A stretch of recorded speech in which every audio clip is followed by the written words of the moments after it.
I stood frozen in the sleek HR office, my maternity bag hanging from my shoulder. The pacifier inside rattled as my hand trembled. My boss, Preston Maxwell, sat across from me with a smirk that made my stomach turn. "You're fired, Callie," he said, his voice dripping with satisfaction. "Effective immediately." The HR manager, a nervous woman named Diane, shuffled papers without making eye contact. She pushed a folder across the table toward me. Inside were termination documents, a pathetic severance check, and a list of outplacement services I would never use. I had just given birth 3 weeks ago. My daughter was at home with my husband, probably crying for her next feeding. And here I was, being dismissed like garbage because I had dared to take maternity leave. "You can't do this," I whispered, though I knew he could. He had been looking for an excuse to get rid of me for months. Preston leaned back in his chair, crossing his arms. "The company is restructuring. Your position is no longer necessary. It's business, Callie. Nothing personal." Everything about this was personal. I had dedicated 9 years to this company, building it from a struggling startup into a profitable business. And now he was throwing me away. But what Preston didn't know was that I had been preparing for this moment for months. I drove home in a daze, gripping the steering wheel until my knuckles turned white. Tears blurred my vision as I replayed every insult, every condescending comment Preston had ever made. He had undermined me in meetings, stolen credit for my projects, and made me feel small at every opportunity. But firing me while I was on maternity leave? That was crossing a line I couldn't forgive. I pulled into my driveway and sat in the car for a long moment, trying to compose myself. My husband, Marcus, appeared at the front door with our daughter in his arms. He took one look at my face and knew something was terribly wrong. Inside, I broke down. I told him everything. The firing. Preston's smirk. The humiliation of being escorted out of the building like a criminal. Marcus held me while I cried, then pulled back and looked me in the eyes. "Callie, you need to check your investment portfolio." I frowned, confused. "What? Why now?" "Just trust me," he said. "Check it." I opened my laptop with shaking hands and logged into my brokerage account. What I saw made my breath catch. Months ago, I had started quietly buying shares of the company. It began as a safety net, a way to protect myself if things went south. I used my savings, bonuses, and even money from a small inheritance my grandmother had left me. Every paycheck, I put aside a portion and bought more shares. The company wasn't publicly traded in the traditional sense, but employees and select investors could purchase equity. Preston had encouraged this years ago, thinking it would create loyalty. He never imagined it would create leverage. At first, I owned just 2%. Then 5%. Then 10%. I was careful, strategic, buying shares from departing employees and small investors who didn't understand the company's true value. I never bought enough at once to raise suspicion. Preston had been too arrogant to pay attention. He assumed I was just another employee, grateful to work under his leadership. He had no idea I was quietly building power. Now, staring at my portfolio, I saw the number clearly, 51%. I owned the majority stake in the company. I was no longer just an employee. I was the majority shareholder. A slow smile spread across my face. Preston had just made the biggest mistake of his life. The next morning, I woke up with a clarity I hadn't felt in weeks. My daughter's cries pulled me from bed, and as I fed her, I thought about what I needed to do next. This wasn't about revenge. This was about justice. I called my lawyer, a sharp woman named Veronica Chen who specialized in corporate law. I explained the situation, and she laughed out loud when I told her about my shares. "Callie, do you realize what you have here?" she said. "You can call a shareholder meeting. You can remove him from his position. You control the company now." "I know," I said quietly. "But I need to do this the right way. I need it to be airtight." Veronica agreed to help me draft a formal shareholder proposal. We would request a board meeting to review executive performance. It sounded innocent enough, but it was the first step in dismantling Preston's empire. Over the next few days, I mapped out my strategy on paper. Every move had to be calculated. Patience was my weapon. Intelligence was my shield. I would dismantle Preston using the law, my shares, and his own arrogance. I wasn't just going to survive his betrayal. I was going to make sure he never underestimated anyone again. 2 weeks later, I returned to the office under the guise of collecting personal items from my desk. Diane, the HR manager, looked uncomfortable when she saw me but didn't stop me. I walked through the hallways with my head high, ignoring the curious stares from former colleagues. Preston's office door was open, and I could hear him talking loudly on the phone. He was bragging about closing a major deal, taking full credit for negotiations I had started months before I went on leave. I stood in the doorway, listening. He didn't notice me at first. When he finally looked up, his expression shifted from surprise to annoyance. "Callie," he said, covering the phone. "What are you doing here?" "Just picking up some things," I replied calmly. "Don't let me interrupt." He frowned but waved me off dismissively. I walked to my old desk and began gathering items, a framed photo of Marcus and the baby, a few books, some personal files. As I packed, I listened to the conversations around me. Staff members whispered about recent changes, about Preston's increasingly erratic decisions. One colleague, a woman named Tara who had always been kind to me, approached quietly. "I'm sorry about what happened, Callie. It wasn't right." I smiled at her. "Thank you, Tara. Don't worry. Things have a way of working themselves out." That night, I finalized my first shareholder proposal. It was small, almost insignificant, a request to review quarterly financial reports in greater detail at board meetings. On the surface, it seemed like a minor procedural change. But it would force Preston to reveal information he had been hiding. I sent the proposal to the board members, copying Veronica on every email. Within days, I received confirmation that the proposal would be discussed at the next board meeting. Preston called me immediately. His voice was tight with barely controlled anger. "What are you doing, Callie?" he demanded. "You don't work here anymore. You have no right to." "I'm a shareholder," I interrupted calmly. "A majority shareholder, actually. I have every right to submit proposals." There was a long silence. I could practically hear his brain working, trying to figure out how this was possible. "Majority shareholder," he repeated, his voice rising. "That's impossible. I would have been notified." "Check the records," I said. "I've been buying shares for months. Quietly. Legally. And now I own 51% of this company." The silence that followed was delicious. Then he hung up without another word. The board meeting took place on a Tuesday morning. I arrived early, dressed in a sharp navy suit that made me look professional and untouchable. My maternity leave was officially over, and I had every right to be there. The boardroom was filled with faces I recognized, executives, senior staff, and a few external investors. Preston sat at the head of the table, his jaw tight and his eyes fixed on me. The chairman, an older man named Arthur Pembroke, called the meeting to order. He reviewed standard agenda items before turning to my proposal. "We have a request from Callie Harper to review quarterly financials in greater detail," Arthur said. "Callie, would you like to explain your reasoning?" I stood, my heart pounding but my voice steady. "Thank you, Arthur. As many of you know, I've been with this company for 9 years. During that time, I've watched us grow from a struggling startup to a profitable business. But recently, I've noticed some concerning trends in our financial reports."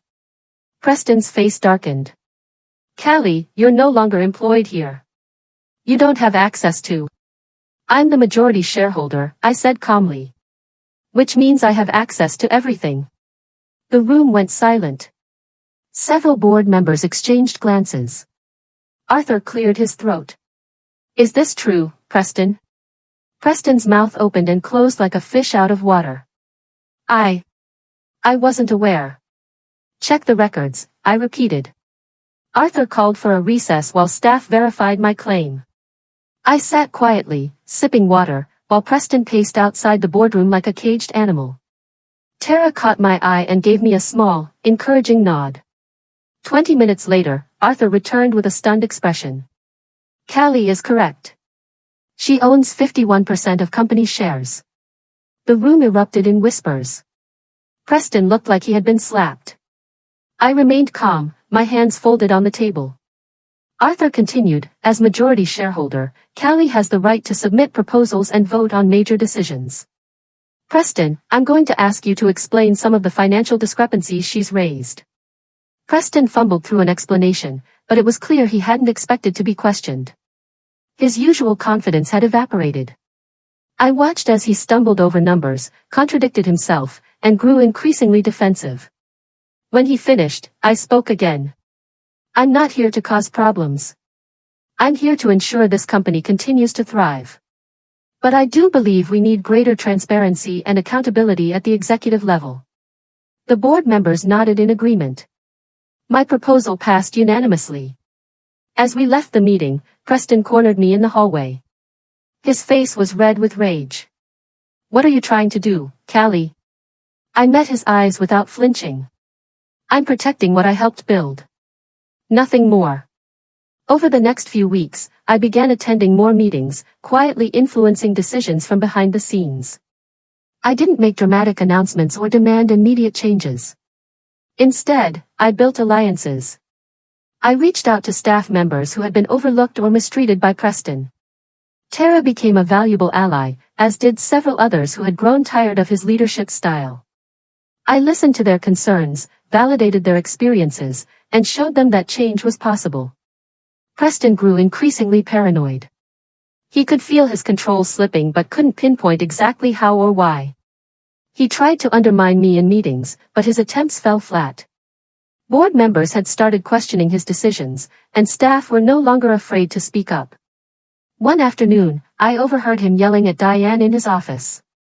Someone is feeding information to the board. Find out who it is. Diane's quiet response was inaudible, but I smiled to myself. The pressure was building, and Preston was cracking. I met with Veronica regularly to discuss next steps. She warned me to be patient, to let Preston's own mistakes accumulate. You're playing the long game, she said. Don't rush it. She was right. Every impulsive decision Preston made, every outburst, every failed project, it all served my purpose. During a team meeting, Preston presented a new marketing strategy. It was a project I had conceptualized and developed before going on maternity leave. He stood at the front of the room, talking about his vision and his innovative approach. I sat in the back, saying nothing. Let him have this moment. Let him bask in false glory.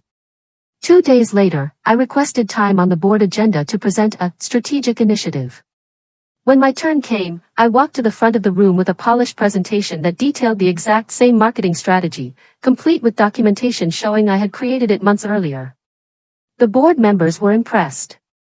They asked thoughtful questions, praised my strategic thinking, and approved immediate implementation. Preston's face went from confusion to fury to something close to panic.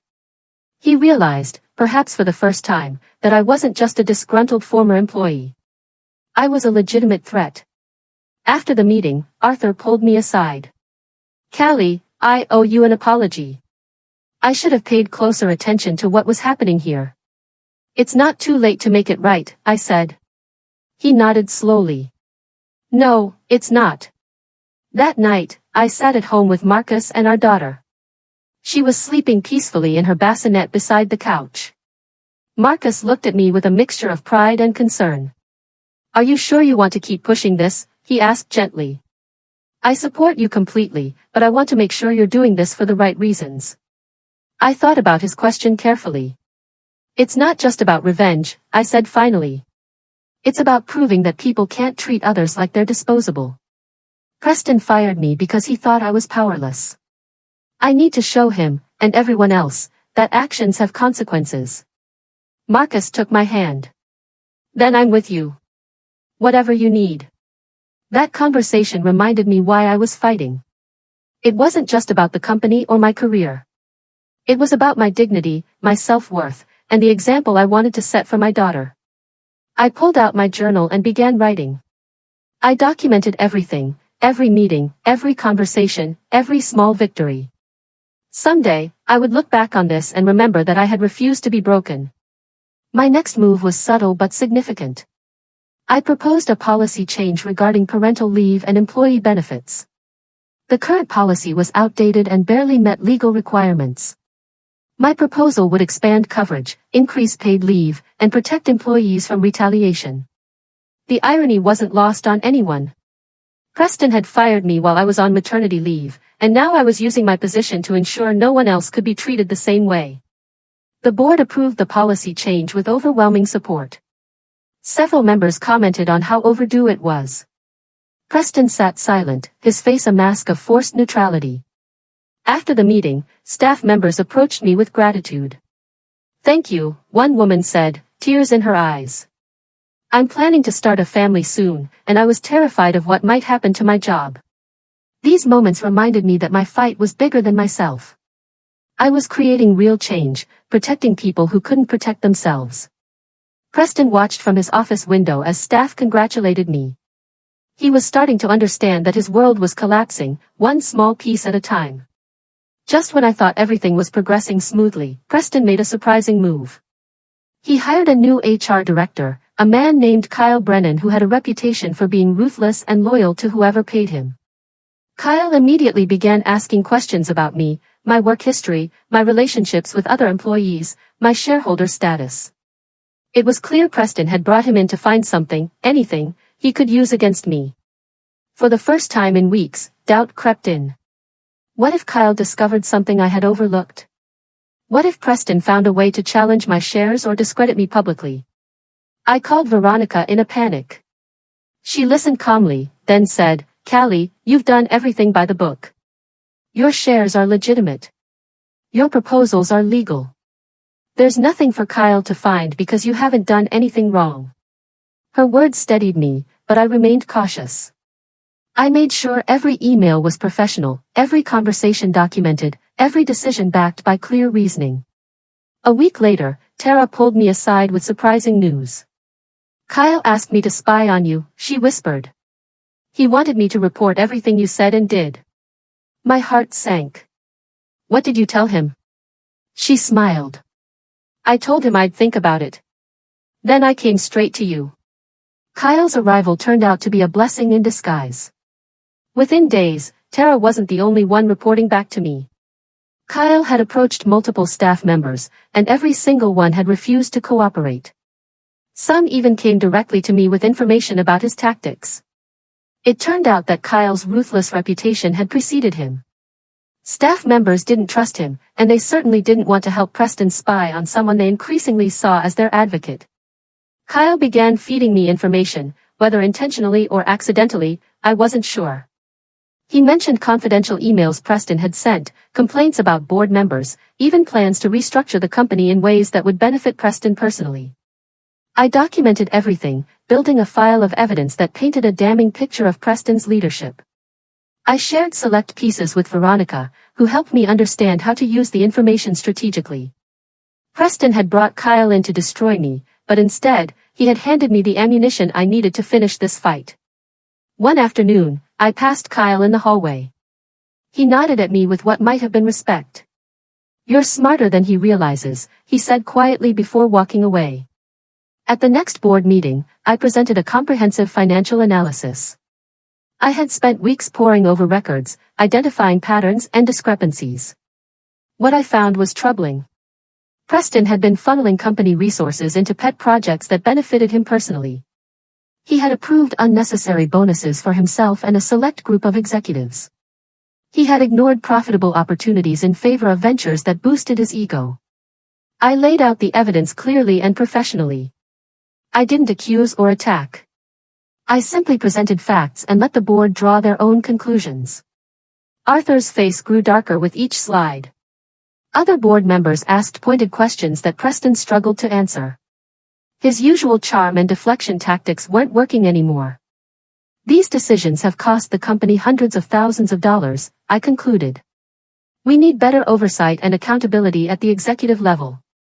The board voted to implement stricter financial controls and require Preston to justify all major expenditures moving forward. It was a significant blow to his autonomy. As we left the meeting, Preston grabbed my arm in the hallway. "You're trying to destroy me," he hissed. I pulled my arm free and looked him in the eye. "No, Preston. I'm trying to save the company you've been destroying." The confrontation in the hallway marked a turning point. Preston was no longer pretending to be civil. He began openly criticizing me in meetings, questioning my motives, and trying to undermine my credibility. But his attacks backfired. Every time he lashed out, he looked more unstable and less professional. Board members started cutting him off mid-rant, reminding him to stay focused on business matters. I remained calm through it all. I didn't raise my voice or respond emotionally. I simply continued doing my work, presenting solid proposals, and building support among staff and board members. One particularly tense moment came during a strategy session. Preston proposed an aggressive expansion plan that would require significant debt. I questioned the timing and risk factors, presenting alternative approaches that were more conservative. "You don't understand how business works, Callie," Preston snapped. "You're thinking like an employee, not a leader." I smiled slightly. "Actually, I'm thinking like a majority shareholder who wants to protect her investment." The room went silent. Several board members nodded in agreement with my assessment. Preston's expansion plan was tabled for further review. After the meeting, Arthur approached me privately. "He's not going to let this go," he warned. "Be careful." "I'm always careful," I replied. The tension in the office had become palpable. Staff members whispered in break rooms and sent cryptic emails. Everyone could sense that something was building toward a breaking point. I overheard conversations about Preston's increasingly erratic behavior. He had always been demanding, but now he was paranoid and unpredictable. He snapped at assistants, second-guessed every decision, and spent hours locked in his office. Meanwhile, my support continued to grow. Employees who had been afraid to speak up before were now coming to me with suggestions and concerns. They saw me as someone who listened, who cared about their well-being, who actually understood the work they did. Tara organized an informal gathering at a coffee shop after work. About 15 staff members showed up, and the conversation quickly turned to leadership and company culture. "What we need," one man said, "is someone who actually cares about this place. Someone who built it from the ground up and understands what makes it special." Everyone looked at me. I felt the weight of their expectations, their hopes, their trust. "I care about this company," I said honestly. "And I care about all of you. That's why I'm not giving up." It was time for the reveal. I scheduled a formal shareholder meeting and invited all board members and key investors. The agenda was simple: review executive performance and vote on leadership structure. The night before the meeting, I couldn't sleep. I lay awake, running through every possible scenario, every argument Preston might make, every way this could go wrong. Marcus found me at 2 a.m, sitting at the kitchen table with documents spread everywhere. He sat down beside me and took my hand. "You've prepared for this," he said quietly. "You know what you're doing. Tomorrow, you're going to walk in there and change everything." I nodded, but my hands were still shaking. "And no matter what happens," he continued, "I'm proud of you. Our daughter is going to grow up knowing her mother didn't back down when someone tried to break her." His words steadied me. This wasn't just about business anymore. It was about showing my daughter that women don't have to accept mistreatment, that intelligence and preparation can overcome arrogance, that patience and strategy can win against bullies. I went to bed determined to finish what I had started. The boardroom was packed. Every chair was filled, and several people stood against the walls. Preston sat at his usual spot at the head of the table, but his confidence had been replaced by barely concealed anxiety.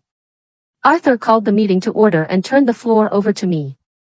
I stood, smoothing my jacket, and looked around the room at faces both friendly and uncertain. "Thank you all for coming," I began. "I've called this meeting to address serious concerns about executive leadership and company direction." For the next 30 minutes, I presented my case.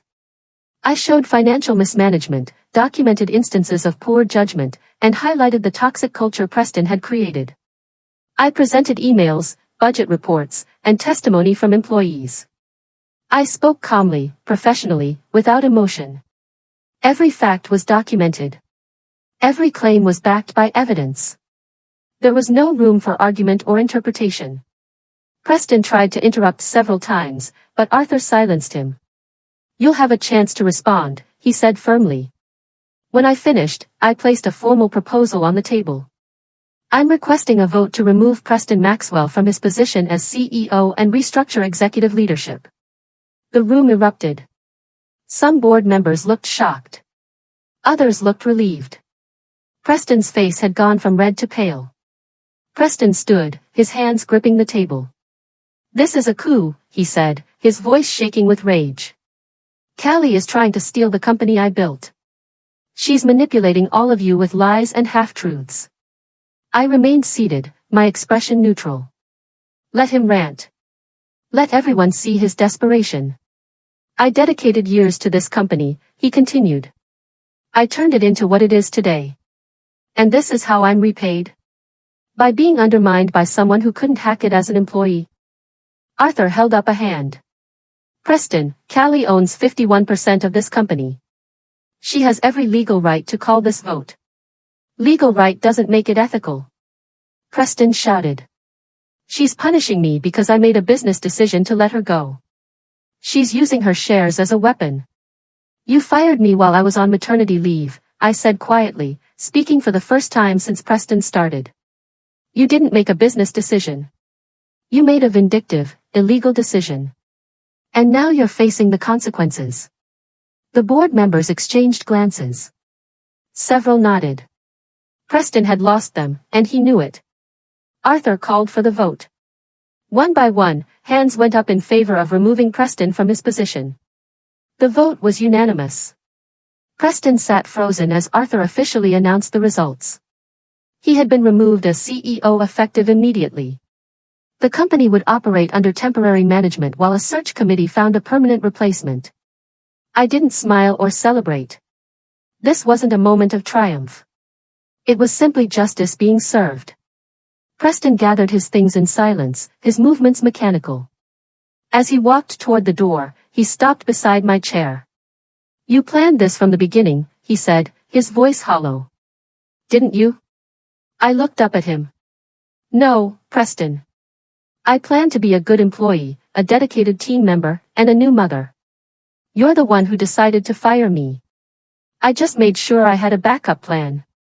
He stared at me for a long moment, then left without another word. The room remained silent for several seconds after he was gone. Then Arthur cleared his throat. "Callie, the board would like to discuss next steps with you." Over the next hour, we talked about leadership, company direction, and culture. Several board members suggested I consider taking over as CEO, but I wasn't ready for that conversation.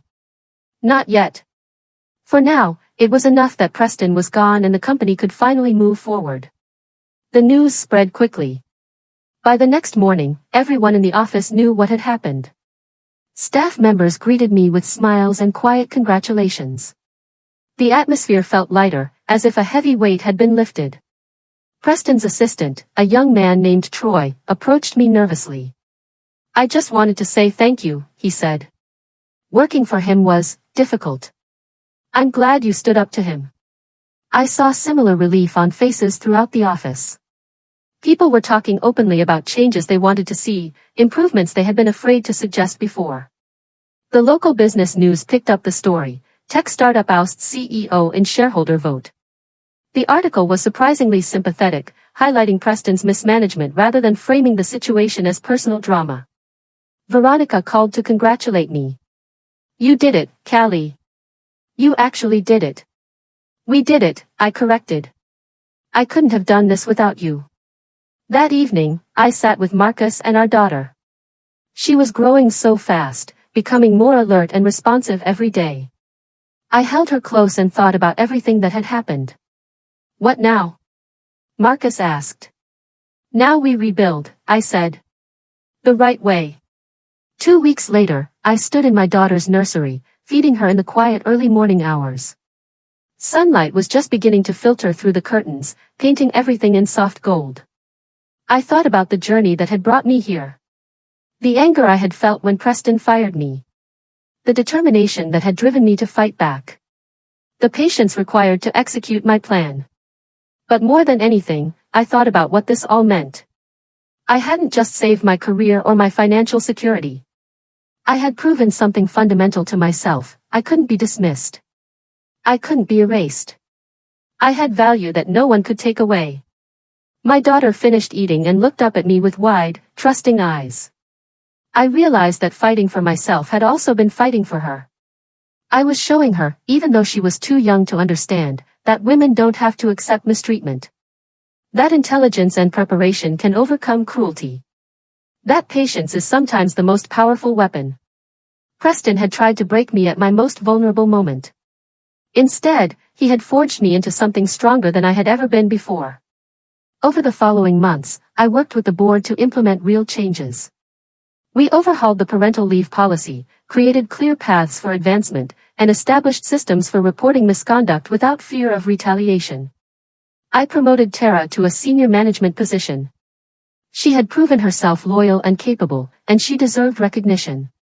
Troy, Preston's former assistant, flourished under new leadership and proposed several innovative efficiency improvements. The company's financial health improved steadily. Without Preston's vanity projects draining resources, we were able to invest in areas that actually generated returns. Employee satisfaction scores rose dramatically. Talented people who had been considering leaving decided to stay. I still wasn't ready to become CEO, but I took on an advisory role that allowed me to guide company strategy while maintaining balance with my family life. Marcus supported every decision, and our daughter thrived. One afternoon, I received an email from an unexpected source. It was from a woman at another company who had heard my story. She was facing similar challenges with a boss who was trying to force her out after announcing her pregnancy. "Your story gave me hope," she wrote. "Could we talk?" I realized then that this experience had given me a platform to help others. I began speaking at events, sharing my story, and offering advice to women facing discrimination. A year after Preston's removal, I walked through the office with my daughter on my hip. She was babbling happily, pointing at lights and colors. Employees stopped to say hello, to make faces at her, to tell me about their latest projects. This was my company now. Not because I had seized it through some dramatic hostile takeover, but because I had protected what I helped build. I had refused to let one person's cruelty define my future.